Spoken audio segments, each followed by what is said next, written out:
whether or not you could trace a lost or stolen phone using its IMEI number.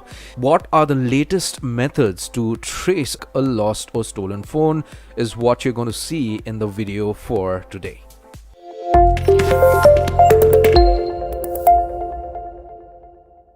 I have come across a lot of videos telling you that you could track your phone using its IMEI number from certain websites or services. My friend, that is actually not possible. Those websites do not work. Those websites are only going to give you general details about the phone number. That's it. Okay, which country it is for, which state and stuff like that. Okay, basic, which is available for free online. Right? But it is not going to help you track your phone down to a specific location. My friend, let me tell you this, that unfortunately you cannot track your phone using its IMEI number, to be specific. Even if you get to the police station or the cybercrime team to help you find your phone using its IMEI number, I do not think that they have the technology to track a phone precisely to a specific spot or a specific point on Google Maps. I'm not too sure, but what they may be doing is locating a specific spot through different towers. Okay, they are not going to trace the phone directly.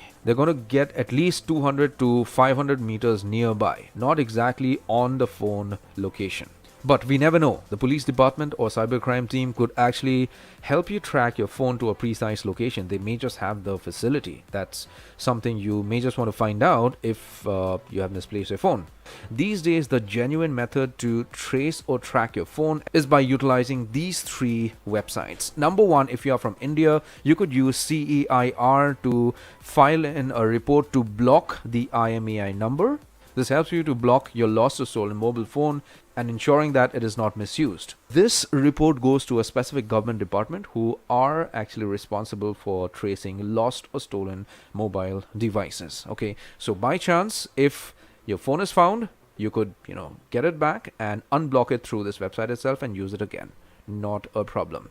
The second method to block or find your phone is by using Google Find My Device if you have an Android device. Now, if you have an Android device, you could get the precise location for your phone, and you could also play sound or secure your device or even block your device or erase the data if this is connected to the internet still. If you have an iPhone, you could also trace it through iCloud, Find My iPhone. This is a service with which iPhones could be traced on maps. So I hope this makes sense and you don't fall in for any scam online. Stay safe, and if you need any suggestion, any help, please email me. I will do my best to help you out. Take care, my friend.